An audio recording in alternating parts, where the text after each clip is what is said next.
Chitti-la-la, story time!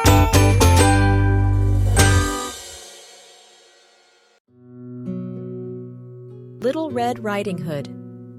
Once upon a time, in a land where magic whispered through the trees, there lived a spirited young girl named Little Red Riding Hood.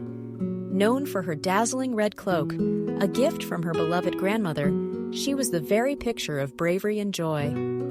One day, her mother, with a sparkle of worry in her eyes, entrusted her with a mission of great importance.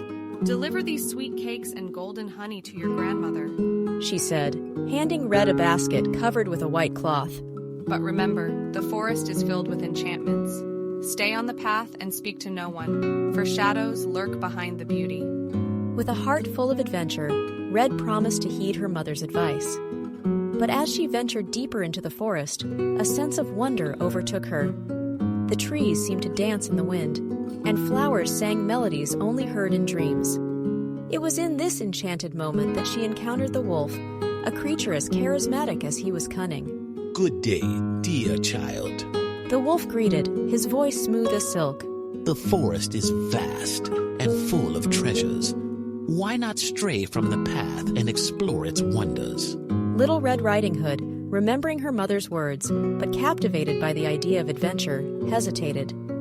It was then that the wolf spun tales of hidden gardens and streams that sparkled under the moonlight, tempting her further. But with a shake of her head, she held her resolve.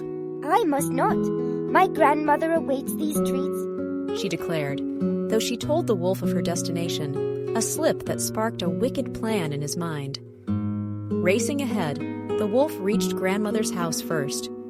Using a trick as old as time and speaking in a sweet voice, he deceived the grandmother. When she opened the door, he scared her and quickly led her to the basement.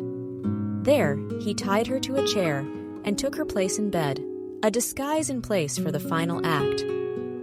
When Little Red Riding Hood arrived, she immediately sensed something amiss. Grandmother, what big eyes you have, she said, her voice quivering with a mix of fear and curiosity. "All the better to see you."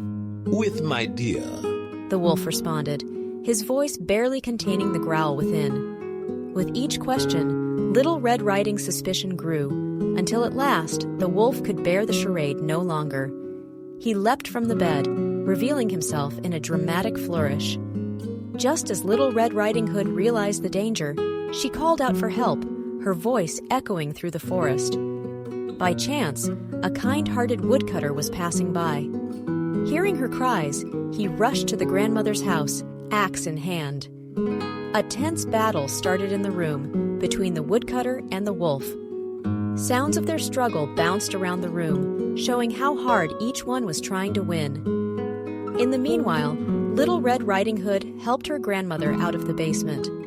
The wolf, realizing he was no match for the woodcutter's bravery, fled into the forest, never to trouble Little Red Riding Hood or her grandmother again. In the end, Little Red Riding Hood, her grandmother, and the brave woodcutter gathered together, safe and sound.